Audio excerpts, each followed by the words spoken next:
Hey everybody, it's Jason Blaha here, and today I want to chat with you guys a little bit about doing some of the more difficult variations on big exercises when you are in a weight loss or cutting phase, which is something I'm going through right now. So let me put on my +5 out of weaponsmithing, work on skilling up my crafting a little bit, and let's talk about this.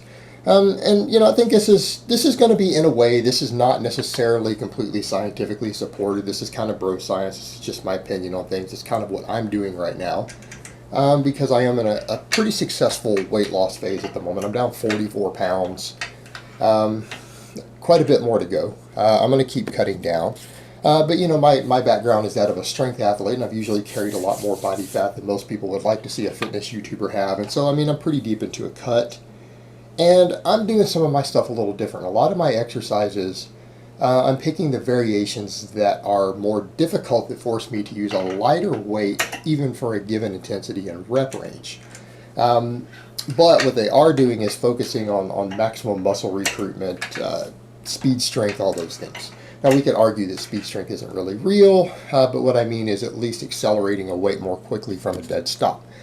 So in other words, it's beating the body up a little less. In other words, I'm not loading everything up as heavy by doing this. And so what do I mean by more difficult variations? Deep pause squats, right? Deep pause squats instead of what? Normal squats where you use a stretch reflex. Deficit deadlifts, right? Those are two of those. All my upper body stuff, I'm doing the same thing, but those two are really important. And the question becomes, why? Well, because on pause squats, you can't lift as much weight. On a deficit deadlift, you're also forced to reduce weight. And essentially, when you're dealing with big structural exercises that load the spine, what we call axial loading exercises, they have their own recovery component, right? They have their own recovery component that's actually separate from the muscle activation involved and the muscle fatigue involved. And it just has to do with that weight pressing down on the body and pressing down on the spine, the axial loading. That in and of itself has its own impact on your systematic recovery as a result of training. Well, when you're losing weight relatively quickly, and by quickly I'm going to say anything more than a pound a week, and we're talking about a pound a week after your initial water loss. Everyone can drop 5 pounds of water early on. I'm talking about actual continued loss deeper in, and like for me, I'm exceeding a pound a week. I'm easily dropping 2 pounds a week at this point, pretty close to, if not more. So in the case of someone like me, that's a pretty large caloric deficit. Now granted, I have more body fat than other people, than a lot of people. So if you're starting at 14-15% body fat and cutting, it's a totally different animal, right? I started at well above 20%.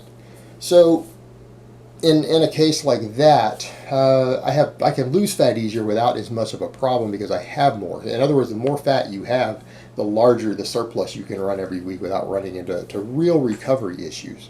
But the recovery issues are still potentially there, and we start getting into things like axial loading, and there's a balancing act to be had. There's a balancing act to be had with, again, the additional axial loading and the reduced recovery. Well, people will say, well, why does that matter? Well, because food impacts recovery. Food impacts recovery. Food impacts muscle growth. Like we know that the more that you eat, the more effectively you recover from training. And that seems to be fairly open-ended. In other words, the people who are bulking with very large quantities of food year-round, who are gaining weight, who get really fat, they can handle enormous amounts of training volume, enormous amounts of training load. And you look at some of the guys who are doing that, in a way, food replicates some of the effects that drugs have as far as recovery goes, right?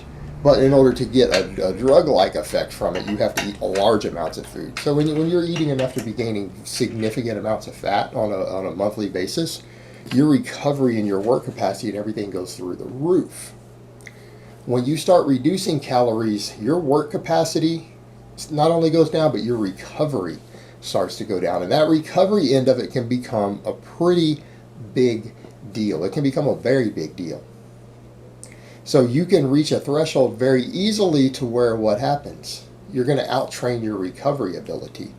And it's really, that's one of the cruxes of resistance training and trying to hold on to muscle mass while you cut. There's a balancing act to be had.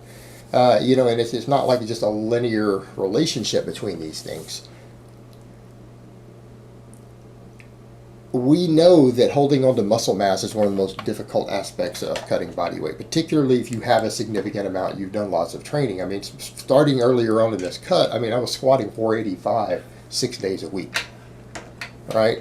Benching something like 315, 320 6 days a week, doing a strict standing press with 225 5-6 days a week. That's takes a significant amount of muscle mass. That takes a significant amount of muscle mass. So someone who is where I was starting, it can become a lot more difficult. The more muscle you have, the more difficult it can become to hold on to it when you're in a weight loss phase, because your body wants to adapt by reducing your metabolism. Well, it can't do that much with hormones on that. It can do a little bit. One of the easiest ways to drop metabolism to keep you from starving is to just trim off muscle mass, right? Because it's very metabolically active. There's a balancing act to be had there. So you have a certain threshold of training volume that you need to hit in order to hold on to muscle mass. But by that same token, it's more difficult to recover from. It's more difficult to recover from. And so effectively, you can eventually reach that threshold depending on your body fat, how much muscle, everything you have, to where you can no longer utilize enough training volume to maintain your muscle on the caloric deficit you're trying to maintain. So you either have to reel it in, and not create as large of a caloric deficit, so you lose weight more slowly. Find a way to adjust the training volume, and that's the other problem we run into. Reduce training volume and recovery from it, because you can only handle so much, also reduces calorie burn. So in other words, you need to be able to do a fair amount of work. You need to be able to do enough work to help you burn through more calories, help you create that larger deficit, but you also need to be able to recover from it. So there's a whole balancing act to be had there. And so things like fatigue management as a result of training can start to become very, very, very critical. Axial loading starts to matter. Sometimes just doing a variation of a lift to where your 5 rep max or your 8 rep max is 20 pounds lighter on an axial loading exercise because you're choosing to pause at the bottom of the squats. Now, the reason it's still a 5 rep max is because you've reached maximum muscle fiber threshold, say at 5 reps, right? You fatigued everything as much as it'll go because it's harder to do it from the dead stop. Same thing, a deficit deadlift, you're pulling deeper, you're increasing the range of motion of the hardest part. You're still reaching maximum muscle fiber recruitment, but you're doing this with less overall stress on the body. It will help you with that balancing act just a little bit more. It'll help you avoid an overtraining effect while the food is reduced and you're not getting the additional recovery. So those sort of exercises help tremendously. And I'm actually doing the same thing on my other stuff. My 4 big exercises, and everything else is just fluff a little bit, carefully selected other things. But my big exercises are right now the pause squat, the deficit deadlift, the closed grip pause bench, and a dead hang pull-up. And we're kind of going into the same situation there. I'm a relatively strong guy. I can generate a lot of workload. But on those versions, I'm forced to use a lighter weight. Now lighter is relative, because right now I'm doing dead hang pull-ups on my work sets from a dead hang, getting a full stretch at the bottom. I mean, I'm doing my work sets with a 45-pound plate, and I weigh over 200 pounds. Right? I'm doing anywhere from 265 to 275 for pause closed grip bench. But if I was doing touch and go with a wider grip, it would be different. If I was doing just kind of touch and go and rebounding out of the bottom or skipping the bottom stretch on the pull-up, I could be doing more weight. So by doing these slightly harder variations, I'm using the longest ranges of motion possible, and I'm having to maximize muscle fiber recruitment to get any given weight started. Therefore, I am able to use slightly lighter weights to create the same level of intensity. And intensity is defined by a percentage of your 1 rep max. In other words, you're dealing with a 1 rep max, you're dealing with a 5 rep max, whatever you happen to do. And I'm training on most of these lifts at near a 5 rep maximum, 5 to 6 rep max most of the time, because I'm usually doing around 5s on my cutting. And so by doing it this way, it allows me to slightly reduce the amount of load placed on the body for any given set, for any given rep. So you could just do lighter reps, but then you're continuing it out. And you're getting less quality training stimulus, because really we know, based upon the data that's looked at over the years, only the last 5 reps before you reach muscle failure are the only ones that really stimulate muscle growth. Everything else is just warming you up to that. So if I go higher reps, though, I mean, I've still ended up doing more volume with no additional anabolic stimulus to help retain muscle. So I'm personally using these harder variations of these exercises to reduce overall stress on the body while trying to maximize muscle stimulation. So in a way, it is thinking in terms of really just maximizing body composition.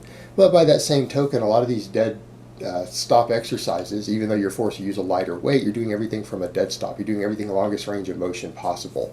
That in and of itself does create its own type of strength.